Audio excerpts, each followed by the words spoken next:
Olá, sejam bem-vindos a esse vídeo. Antes de entrar propriamente no tema, eu gostaria de contar uma história que eu acho que é uma experiência comum a todos os seres humanos, que é quando você tem um desejo que aponta para um lugar, mas a sua razão aponta para outro. E mesmo listando todos os argumentos racionais, todas as consequências negativas que vão te trazer essa decisão errada, você ainda se sente preso àquela decisão errada e muitas vezes você não tem força para resistir. E o que me salvou em diversas ocasiões não foi esses motivos racionais que eu pensei, mas foi a lembrança de uma personagem muito forte que mantinha os seus princípios apesar da grande paixão avassaladora que ela estava sentindo, que é a Jane Eyre. Por isso eu gostaria de comentar, fazer uma análise sobre essa personagem que tem me ajudado muito.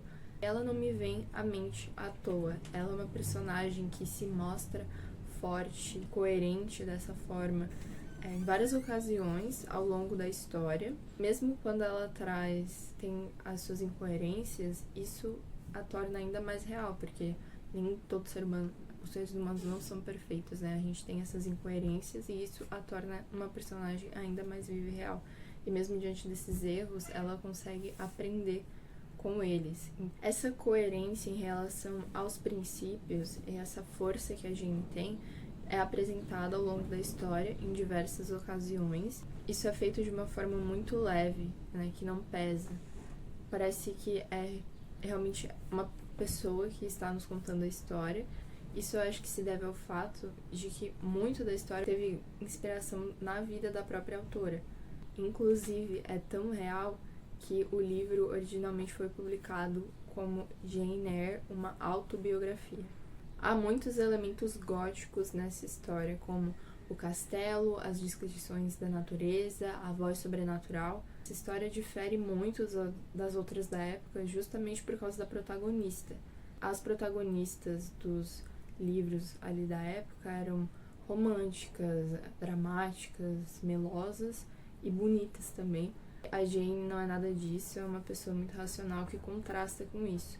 E esses elementos góticos não estão ali por acaso ou só para mostrar as trevas, são usados justamente como contraste com essa luz e as qualidades da protagonista.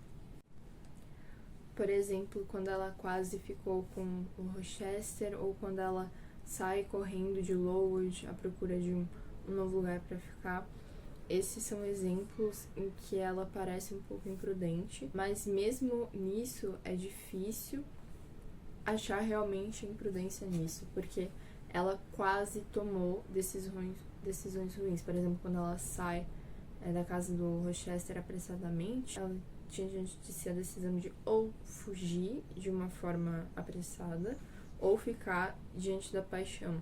E entre uma e outra, com certeza, a primeira é muito mais segura. Então, realmente, na história não há um momento em que ela se deixou levar só pelo coração se não estava aprovado pela razão. Usando uma metáfora, eu diria que a Jane é como um ferro, né? O ferro que simboliza a força. E mesmo diante do fogo, se inflama, assume outra cor, mas nunca perde a qualidade do material, ela nunca perde a essência. Mesmo diante da paixão mais forte que ela sentiu, ela nunca deixa de se guiar pelos princípios.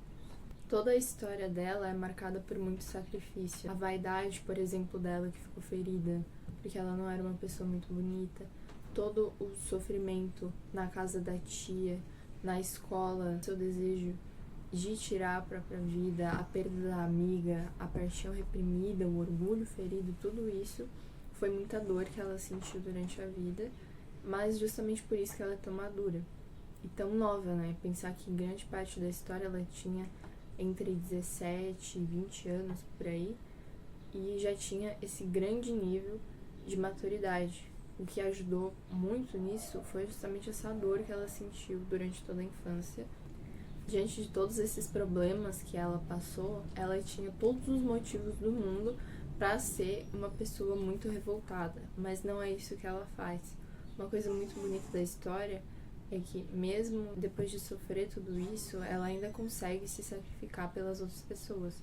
ela não deixa o orgulho subir a cabeça, né? Ela tinha muitas habilidades, desenhava bem, era muito inteligente, mas ela não deixa esse orgulho subir a cabeça e sacrifica esses grandes voos que ela podia alçar para ajudar as pessoas ao redor dela. Como quando ela aceita o trabalho na escola do John. Ela é diferente, por exemplo, da Emma de Madame Bovary, que tinha beleza, tinha inteligência, tinha habilidades, mas que não conseguia empregar isso de uma boa forma porque era orgulhosa. Ela achava que merecia um grande destino, né? Se ela não pudesse ser Mozart, ela não queria tocar, sabe? Ela queria grandes coisas, se achava merecedora de uma vida extraordinária e não conseguia, então, ter a humildade de se aperfeiçoar, de reconhecer seus problemas, suas dificuldades, se aperfeiçoar e utilizar essas habilidades em prol dela mesma e da comunidade. Então, a Jane é feita de ferro, que a gente vê como, por exemplo, quando ela foge do Rochester, então ela prova que ela realmente consegue se deixar guiar pela razão, mas quando não tem mais esse impedimento relacionado aos princípios dela, quando são eliminados esses impedimentos, se abre espaço então para ela seguir o caminho do coração. Afinal, ela não é só cabeça, né? A gente é mente e corpo. Então, os dois finalmente conseguem ficar juntos. E isso é a maior prova de amor que há entre os dois, porque ela não tinha mais necessidade, não tinha nenhuma necessidade material, nenhum motivo secular para ficar com ele, mas mesmo assim vai atrás dele. Eles realmente se gostam muito, a gente pode ver isso porque eles conversam muito, então um conhece o outro muito bem, um conhece a essência um do outro e por isso eles conseguem ficar juntos. Então não tem nenhum motivo externo, né, de aparência ou para tirar proveito do outro. Com essa abertura e sinceridade que eles têm um com o outro, eles conseguem reconhecer as qualidades e admirar outra pessoa e também reconhecer os defeitos quando é necessário, né? Eles são muito abertos em relação a isso. A Jane é muito honesta, né? Tanto os dois se chamam de feio um na cara do outro, assim. Eles não têm filtro. Essa aproximação que eles têm demonstrada pelos diálogos e também ela ter ido atrás dele, mesmo sem haver necessidade, isso mostra como o amor deles realmente era fecundo. Isso a torna diferente, por exemplo, da Emma Bovary. A Emma é muito diferente do Charles, eles estão em níveis, assim, muito diferentes, eles têm aspirações muito diferentes e também não tem um contato, um diálogo sincero. E a Jane também é muito diferente da Eleanor de razão e sensibilidade, por exemplo, as duas têm muito autodomínio, né, mas a Eleanor é quieta, ela é muito retraída. Mesmo diante de situações em que ela deveria falar alguma coisa, ela se mantém quieta. Enquanto a Jane, ela tem uma personalidade muito forte e sincera. Então ela se expõe, ela está disposta a correr risco de sofrer as consequências que forem para falar a verdade. Muitas pessoas gostaram na época em que foi publicado o livro, outras pessoas odiaram, criticaram muito. E hoje em dia a gente tem pessoas que dizem tanto que ela é um exemplo de padrão, um modelo de moral, e há outras pessoas que dizem que ela foi uma revolucionária, um exemplo de feminista, mas eu realmente não acho que foi isso. Afinal, em várias partes do livro, tem um trecho que ela fala especificamente que ela não queria a igualdade com os homens, ela só desejava realmente a liberdade de poder escolher onde ela estaria, né, escolher o marido, escolher o trabalho, escolher o lugar onde ela estava, e é o que ela faz no final. E a decisão que ela toma é pela caridade, que se mostra como um valor cristão. A liberdade que ela tem, ela usa isso para fazer uma coisa boa. E esse é outro ponto. Em vários momentos a gente vê esse valor moral demonstrado nela. Então a gente tem a caridade, o perdão, se guiar pela razão, não só pelas paixões do corpo.